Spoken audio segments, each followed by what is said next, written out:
Magandang araw mga sangkay, welcome back po sa aking YouTube channel. For today's video ay share ko po sa inyo yung paggawa ko ng cheese bread. Kalahating cheese bread lang mga sangkay. Puntahan nyo na lang po sa description yung kumpletong ingredients ng ating cheese bread.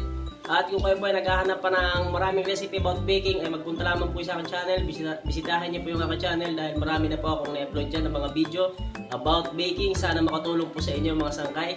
At bago tayo magsimula ay shoutout muna kay Sangkay Erwin Remorosa na andyan ngayon nagkatrabaho sa Novaliches, Quezon City, at kay Sangkay Jesus Dubai Farm TV. Sabi niya ay shoutout daw sa kanyang misis sa si Teresa Lubay na nasa France na lagi nakasubaybay sa ating mga video. So yung mga sangkay, bago tayo magsimula, bago natin simulan ng paggawa ng ating cheese bread, ay please like at pakishare na rin po ng video ito. At kung kayo po ay hindi pa nakapag-subscribe, subscribe po na rin yung aking channel at pindutin mo ng bell button para ikaw ay laging updated sa mga upload ko pang mga video. So yung mga sangkay, simulan na natin ang paggawa ng cheese bread. So ngayon, bali gagawa tayo ng ating malambot na dough. Yan ang ating first step. Unang ingredients natin ay asukal. Bali yung gagawin nating cheese bread ay kalahating kilo lamang po.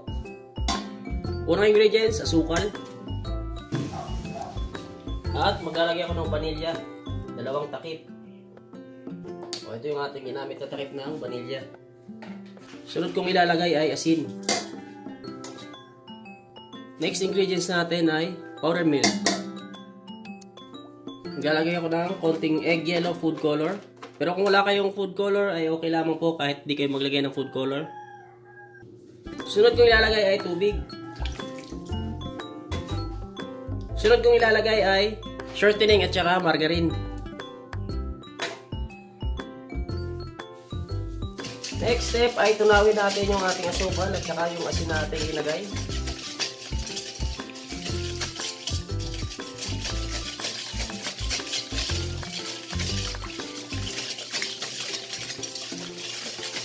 Kaya sa mga naghahanap po ng baking recipe, baking video, gusto nyo matutong gumawa ng iba't ibang klaseng tinapay, pumunta lamang po kayo sa aking channel. Pasyalan nyo lamang po, napakarami na pong video ang aking upload about baking mga sangkay. Sana ay makatulong sa inyo. Yan, kapag nahalo na natin ng maayos ay ilagay na natin yung ating harina. So, maglalagay ako ng kalahating kilo first class or hard flour.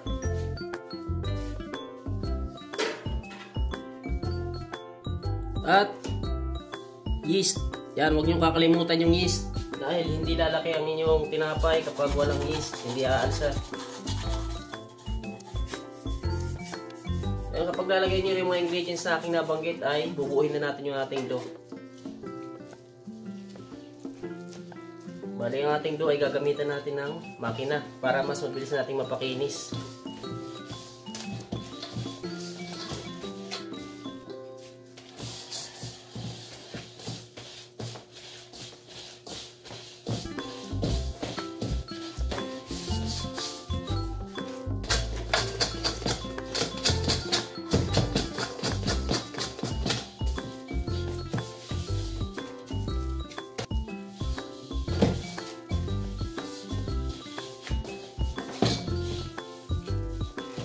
Kaya once na mabuo nyo na ang inyong dough ay pwede nyo nang imakina para mapakinis.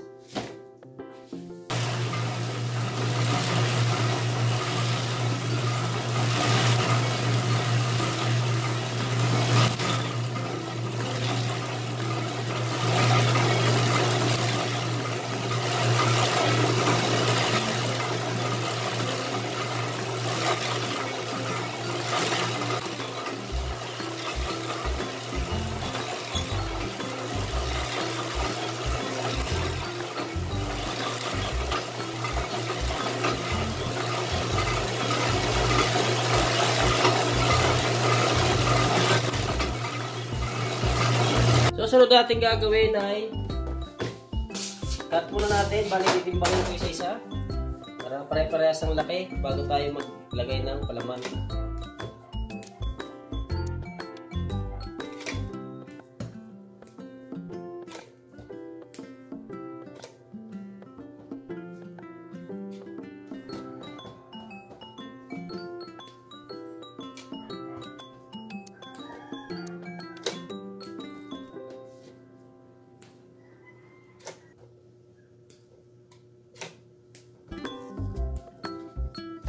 At ayun mga sangkay, bali pagkatapos natin i-cut, ito kailangan natin ng cheese. At sa ating kalahating kilo ay meron tayong 34 peraso. So magsisimula na tayo maglagay ng palaman ng ating cheese bread. So nasa sa inyo mga sangkay kung gaano karaming cheese ang gusto nyo ilagay para sa inyong cheese bread. Yan, bali dito natin ilalagay sa ating isang tray.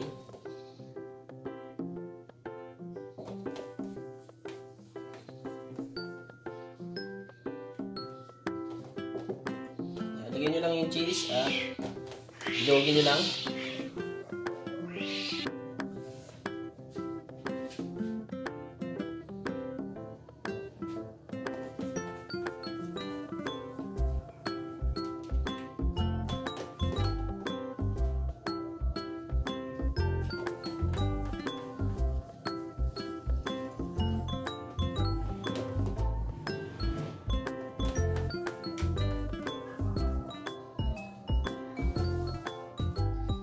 At ayan, bali nalagyan na natin lahat ng keso or palaman yung ating cheese bread. Ngayon, pupunta na tayo sa ating susunod na gagawin.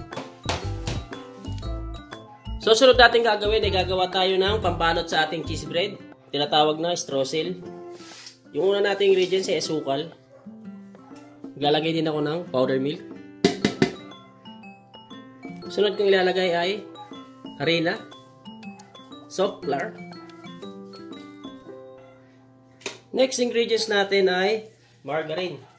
So ayan, bali gagawin natin to. Hindi natin siya bubuuhin mga sangkay ha. Bali parang gagawin lang natin siyang pulbos. So ganyan lang, dapat gagaanan nyo lang inyong kamay para hindi magbuo-buo ang inyong streusel. So, ganyan nyo lang. Haluin lang na maayos hanggang sa maging pulbos or maghalo sila ng maayos yung asukal, harina, tsaka yung margarine natin.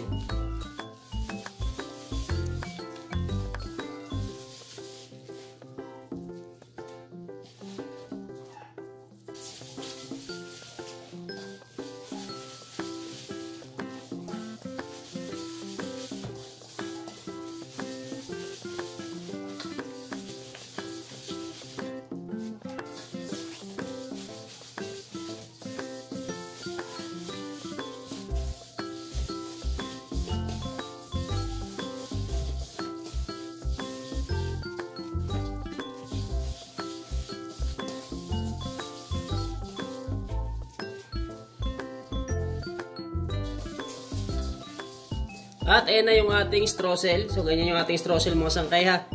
At pag nakagawa na tayo ng streusel ay pwede na natin ilagay ito sa ating cheese bread. Bali ito yung ating magiging pambalot.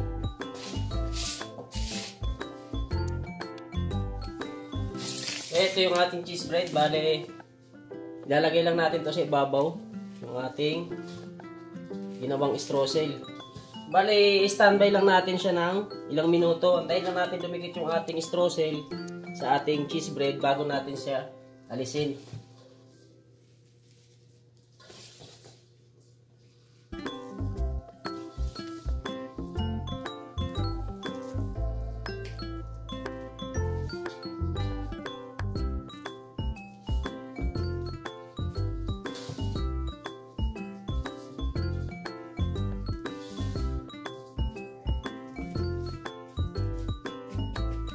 Okay, yan na yung ating cheese bread. Nalagyan na natin ngayon ng streusel. So, inuulit ko. Bali, rest muna natin itong ating cheese bread.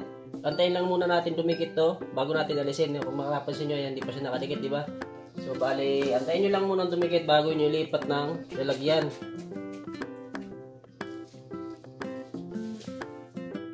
At ngayon mga sangkay, bali-balikan natin yung ating cheese bread. Ayan yung ating cheese bread. Bali, lilipat na natin ngayon. Tingnan nyo lang mga sangkay kung nakadikit na bang inyong streusel. Ayan, nakadikit na siya, di ba? So, ililipat na natin yung ating tray.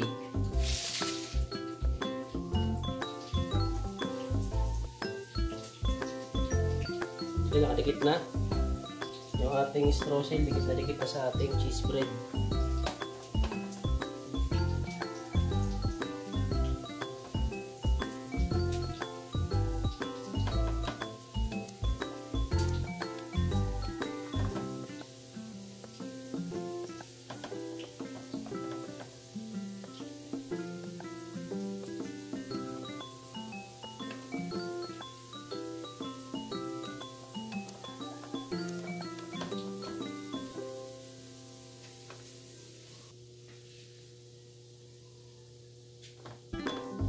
Yan. Pag nailagay nyo na sa inyong tray, ay palasahin muna natin bago natin isalang ha.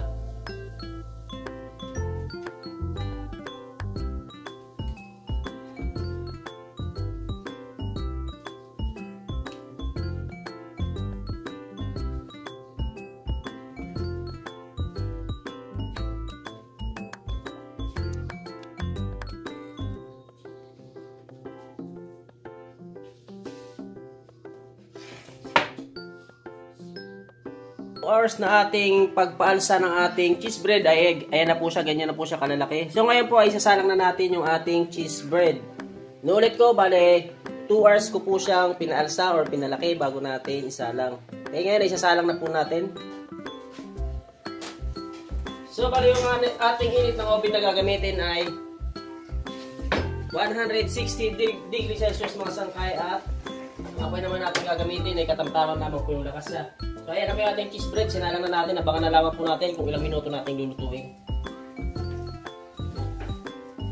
Ay kung mapapansin nyo, meron tayong ibang tinapay na sinapay para hindi sayang yung ating gas. At after 8 minutes mga sangkay, simula ng ating sinalang yung ating cheese bread, lipat natin sa taas.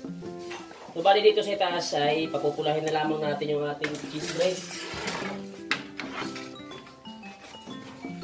Or dito na natin naantayin maluto sa taas yung ating cheese bread.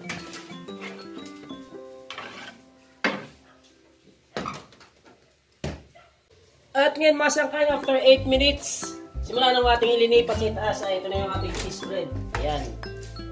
Luto na yung ating cheese bread, sinalang natin ang 16 minutes, 8 minutes sa ibaba at 8 minutes sa taas.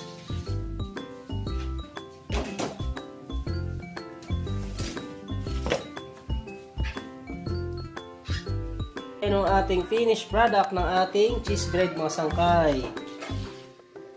Ito yung ating cheese bread.